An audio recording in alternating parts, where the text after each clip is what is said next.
зарур аст ки мо ба масъалаҳои ҳифзи муҳити зист, олами наботот ва ҳайвонот, вазъи экологӣ муносибати ҷиддӣ нишон диҳем ва бо ин мақсад ба таҷдиди назар дар масъалаи такмили қонунгузорӣ дар ин соҳа ноил гардем.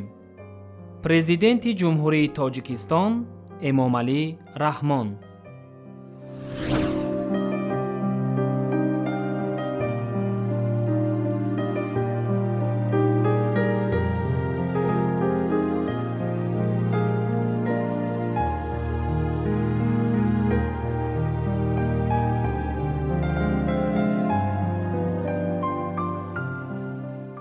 бори аввал 5 июни соли 1972 дар шаҳри Стокгольм конфронси махсуси Созмони Милали Муттаҳид созишномаро оид ба масъалаҳои ҳифзи муҳити зист таҳия ва қабул намуд, ки мақсадаш ҷалб намудани диққати ҷомеаи ҷаҳонӣ ба масъалаҳои экологӣ буд.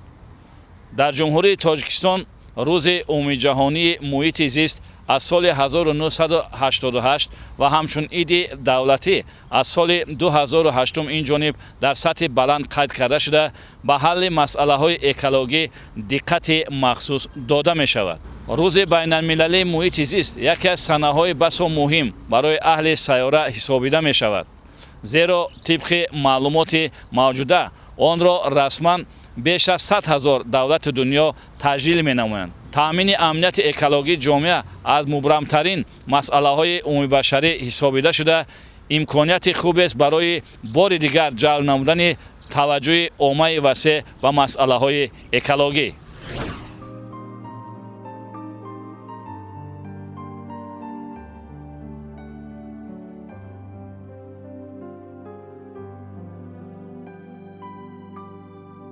соҳибистиқлолии ҷумҳурӣ дар баробари рушду пешрафт ва тараққиёти соҳаҳои мухталифи хоҷагии халқи мамлакат дар таъмини вазъи экологӣ ва ҳифзи табиати кишвар низ дастовар ва беҳбудиҳои назаррасро ба вуҷуд овард. такмил ёфтани корҳои ташкилию сохтории мақомот барои устувор гаштани назорати давлатӣ ва боло рафтани сатҳу сифати ҳифзи табиат заминаи дар асалан воқеӣ гузошт. зеро ҳифзи муҳити зист заминаи асосии таъминкунандаи ҳаёти наслҳои ояндаи инсоният маҳсуб ёфта, дар ҷаҳони муосир яке аз масъалаҳои ҳалталаб ба ҳисоб меравад ва қабули созишнома аз ҷониби Созмони Милали Муттаҳид дар бораи эълон доштани рӯзи байналмилалии муҳити зист низ маҳз ба ҳамин хотир аст, ки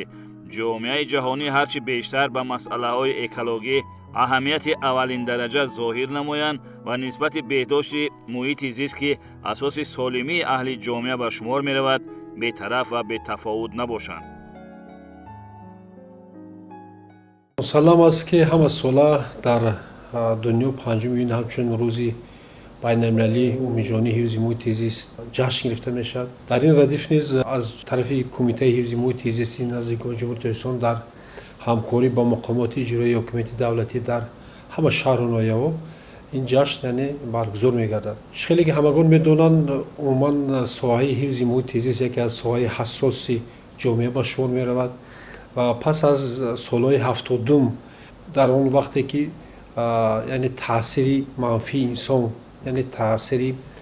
хоҷагидории инсон ба муҳити зист афзоиш ёфт ва имрӯз ҷомеаи ҷаҳонӣ атрофи масъалаҳои экологӣ ва тағйирёбии иқлим таваҷҷӯҳи хоса зоҳир дорад. кумитаи ҳифзи муҳити зисти назди ҳукумати ҷумҳурии Тоҷикистон аз оғози фаъолияти худ сиёсати пешгирифтаи ҳукумати ҷумҳуриро ҷиҳати пешбурди назорати давлатӣ дар соҳаи ҳифзи муҳити зист, татбиқи барномаву нақшаҳои миллӣ, вусъат бахшидан ба корҳои ободонию созандагӣ, рушди ҳамкориҳои байналмилалӣ, баландбардоштани сатҳи маърифати экологии аҳолӣ тадбирҳои муҳиму заруриро ба роҳ монданд. кумита бо мақсади такмили қонунгузорӣ ва санадҳои меъёрии ҳуқуқии соҳаи ҳифзи муҳити зист, инчунин ҷиҳати мутобиқ намудани онҳо бо созишномаҳои байналмилалӣ, ки ҷумҳурии Тоҷикистон эътироф намудааст, тадбирҳои муҳимро рӯи кор оварданд. ҳамкориҳои кумитаи ҳифзи муҳити зисти назди ҳукумати ҷумҳурии Тоҷикистон бо ташкилотҳо ва созмонҳои байналмилалӣ, котиботи конвенсияи Созмони Милали Муттаҳид сол аз сол густариш ёфта, дар таъмини риояи меъёрҳои экологӣ ва баланд бардоштани сифати муҳити зист, пурратар намудани доираи имконот ҷиҳати дастрасӣ ба иттилооти экологӣ, иштироки ҷомеа дар қабули қарорҳои муҳими экологӣ ба таври васеъ густариш ёфтааст. рӯзи байналмилалии ҳифзи миз яке аз санаҳои басу муҳим барои аҳолии сайёра мебошад, ки зиёда аз 100 давлати дунё рӯзи 5 июнро ҳамчун рӯзи байналмилалии ҳифзи муҳити зист таҷлил менамоянд. боиси ифтихори ҳар як тоҷику тоҷикистонӣ аст, ки аз тарафи сарвари давлат муҳтарам Эмомалӣ Раҳмон пешниҳодҳо дар соҳаи обу иқлим ва экология қабул шудааст, ки аҳолии сайёра ин рӯзҳоро ҳамчун рӯзи байналмилалӣ қайд менамояд. дар иртибот бо ин дар ҷумҳурии Тоҷикистон оид ба масъалаҳои ҳифзи муҳити зист ва тағйирёбии иқлим чорабиниҳои сатҳи баланд дар сатҳи ҷаҳонӣ баргузор гашта истодааст. раёсати назорати давлатии истифодаи ҳифзи ҳавои атмосфера вобаста ба масъалаҳои назоратии ҳифз ва барқарор сохтани муҳити зист барои пешгирӣ аз партовҳои газҳои гулхонагӣ ва моддаҳои ифлоскунанда ба ҳавои атмосфера доимо чорабиниҳои муштарак гузаронида шуда барои пешгирӣ аз қонунвайронкунӣ нисбати субъектони хоҷагидор ва аҳолӣ корҳои фаҳмондадиҳӣ гузаронида мешавад. бояд қайд кард, ки дар 5 моҳи соли 2023 дар ҷумҳурӣ зиёда аз 1000 нафар шахсони ҳуқуқӣ ва воқеӣ барои қонунвайронкунӣ дар самти ҳифзи ҳавои атмосфера чораҳои маъмурӣ андешида шуда ва барои баррасӣ ба мақомотҳои маҳаллии ҳифзи муҳити зист ирсол гардидааст. бояд қайд кард, ки имрӯзҳо ҷомеаи ҷаҳониро тағйирёбии иқлим ва масъалаҳои экологӣ фаро гирифтааст ва ногуфта намонад, ки ҷумҳурии Тоҷикистон яке аз давлатҳои пешсаф дар ҳалли масъалаҳои оби иқлим мебошад, ки айни замон 98% энергияи худро дар манбаъҳои барқароршаванда, яъне дар манбаъҳои обӣ истеҳсол менамояд ва барои сам гузоштан дар тағйирёбии иқлим ҷумҳурии Тоҷикистон яке аз давлатҳои пешсаф мебошад.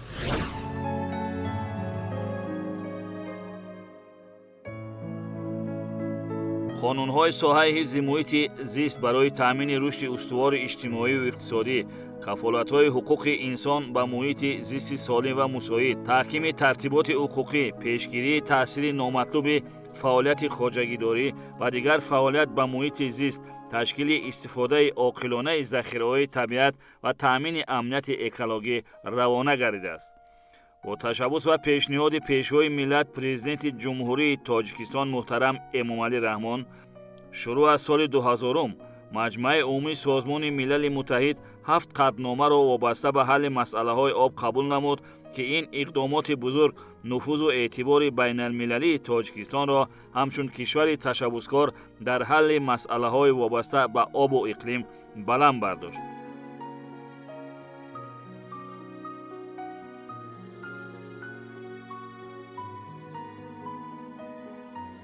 14 декабри соли 2022 аз ҷониби маҷмӯаи умумии Созмони Милали Муттаҳид эълон гардидани соли 2025 ҳамчун соли байналмилалии ҳифзи пиряхҳо ва ворид шудани санаи 21 март дар рӯйхати ҷашнвораҳои байналмилалӣ ҳамчун рӯзи ҷаҳонии пиряхҳо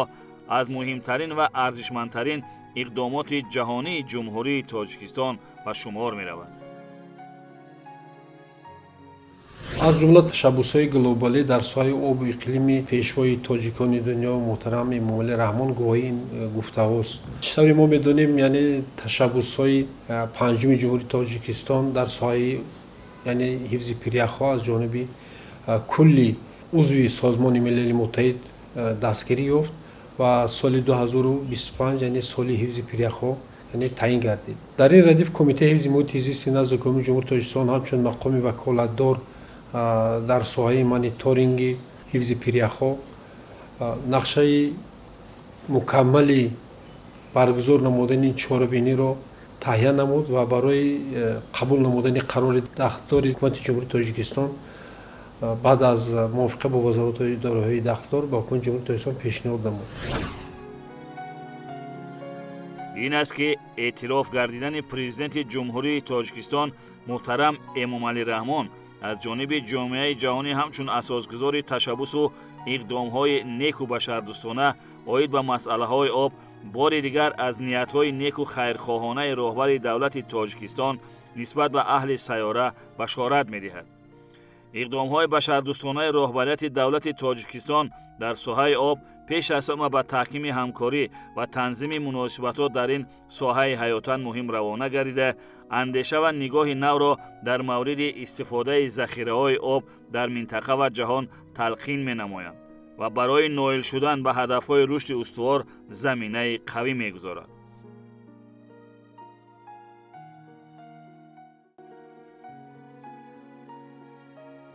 سیاست اکولوژی جمهوری تاجیکستان برای تشکیل کارهای کمپلکسی و تنظیم‌دراری، مکمل‌کنی ساختار، کورس‌های آموزشی و فهماندهی ماهیت حفظ طبیعت برای عامه روانه کرده شده است. این سیاست اگر از یک طرف بهر به اعتدال آوردن وضعیت اکولوژی در سطح ملی روانه شده باشد، از جانب دیگر راه منفعتناک وارد شدن به جریان‌های گلوبالی حفظ طبیعت را می‌کشاید.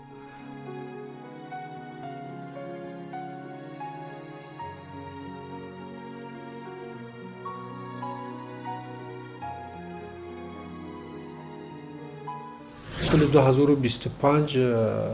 طبق قطعنامه سازمان ملل متحد در شهر دوشنبه یک کنفرانس سطحی بین‌المللی اوادی حفظ پریخو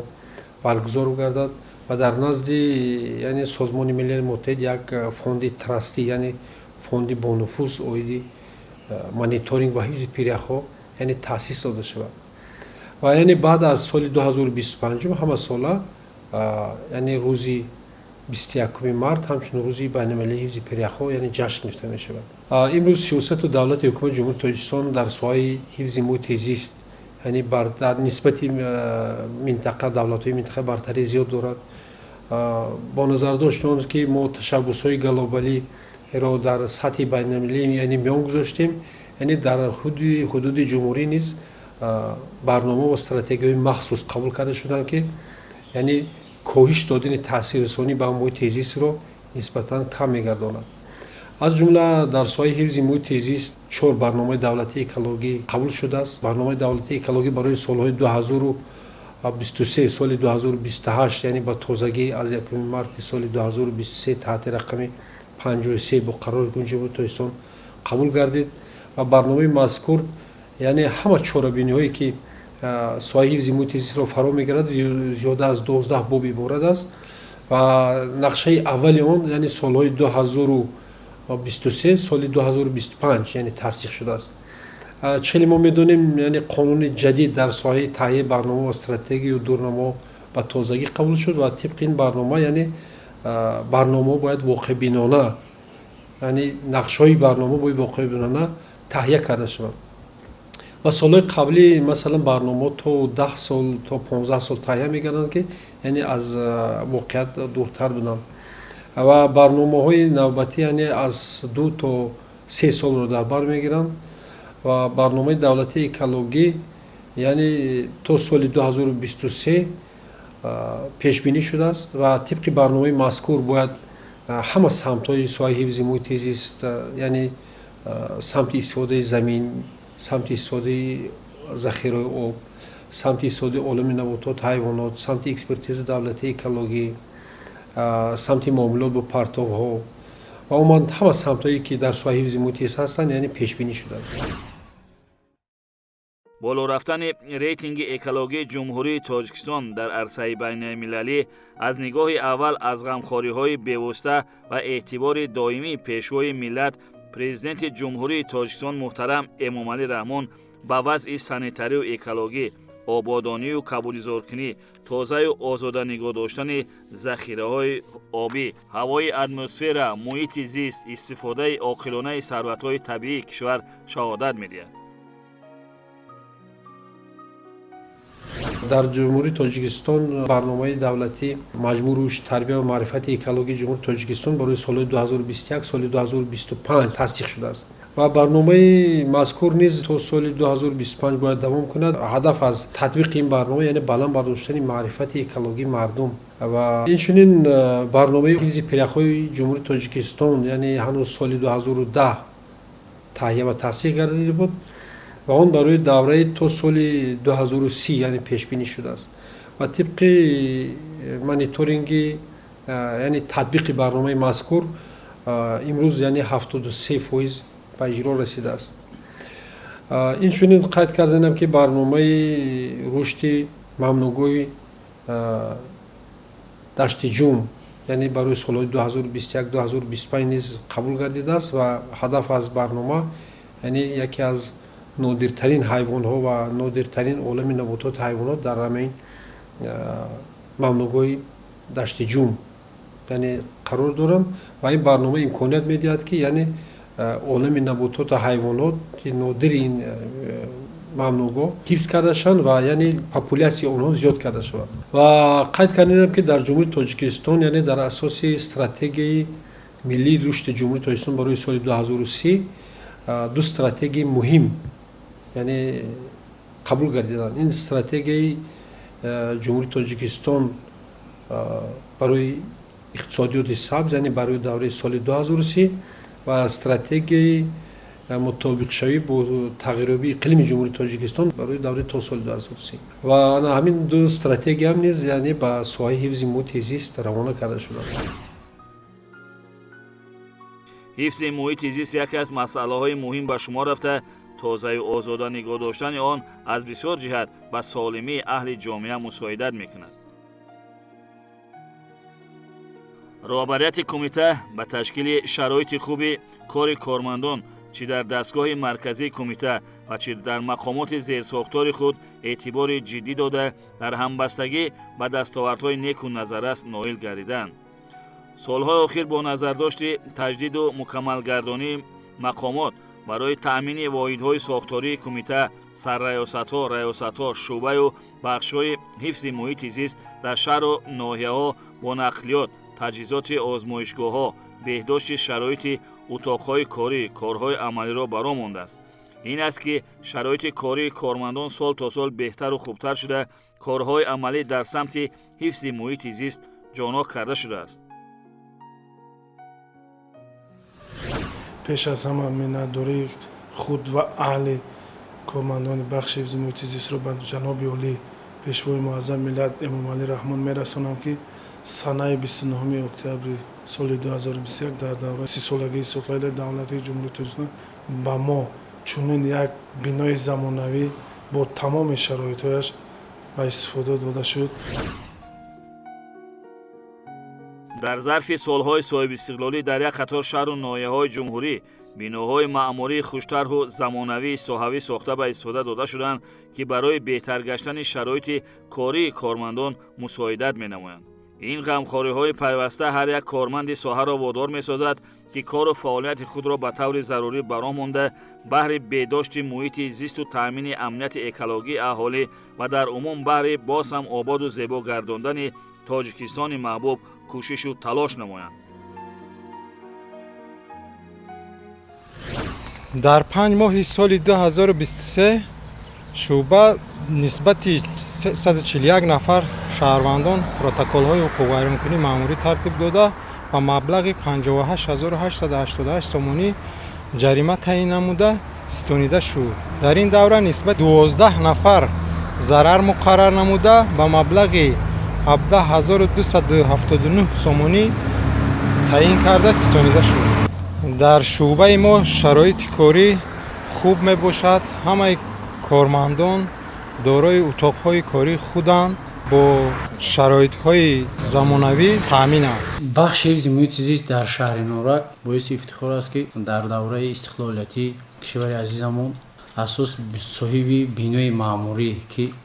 تا این دوران نداشتند با استفاده دادن بینای زمانوی شرایط خوبی کاری برای کارمندان برای پیشبرد کارها با استفاده دادیم. اجرای سریع هر یک دستور و سپارش و امر و فرمانها که برای حمایت و حفظ محیط زیست و تصویب میرسند، اجرای آنها زیر نظارت کارمندان ва масъулини идораyu шуъба ва раёсатҳои кумита қарор дошта аз ҳар яки онҳо масъулияти баланди касбиро тақозо менамояд. ҳифзи муҳити зист кори тамоми инсоният буда, ҳифзи табиат ва истифодаи оқилонаи он масъалаи дастҷамъӣ мебошад. ҳалли ин масъала амалӣ сохтани чорабиниҳои давлатиро ки ба муҳофизати экосистема равона карда шуданд дар бар мегирад.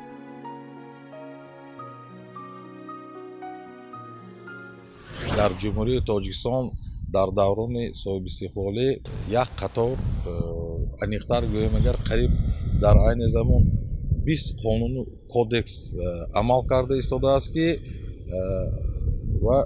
рушди ҳуқуқӣ дар ҷумҳурӣ барои таъмини амнияти экологии шаҳрвандон ва ҳифзи муҳити зист гузошта шудааст. оғоз аз соли 1996 инҷониб се барномаи муҳими давлатӣ қабул гардидааст ки барои баландбардоштани маърифати экологияи аҳолӣ хеле ва хеле мусоидат мекунад. ин ҳам бошад барномаи давлатии маҷмӯи рушди тарбия ва маърифати экологияи аҳолии ҷумҳурии тоҷикистон барои солҳои 2021-2025. барои чӣ ин барнома хеле муҳим мебошад? барои корбарӣ хусусан бо аҳолӣ ва муассисаҳои таълимӣ ва корхонаҳои муассисаҳои идорию ташкилот, бинобар он ки аксарият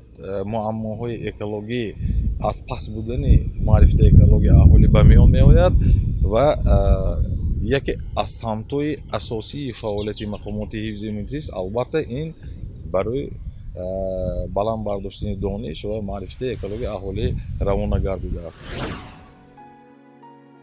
тоҷикистон сарзамини дорои табиати бой, ҳайвоноти нодир ва манзараҳои дилкашу дилрабое мебошад ва ин сарватҳои бебаҳои табиат аз ҷониби давлат ва ҳукумати мамлакат ҳифз ва ҳимоя карда мешавад. ҳифзи олами набототу ҳайвонот ки боигарии табиати нотакрори диёри мо мебошанду ҳастӣ ва мавҷудияти ҳар яке аз он ба табиат ҳусну зебогӣ ато мекунад ва ҳастии табиат низ аз ҳастии олами набототу ҳайвонот вобаста мебошад. аз ин рӯ ҳифзу ҳимоя ва аз ҳама гуна хатар ва несту нобудшавӣ эмин нигоҳ доштани он рисолати ҷонӣ ва қарзи фарзандии ҳар як фарди соҳибдилу соҳибватан мебошад.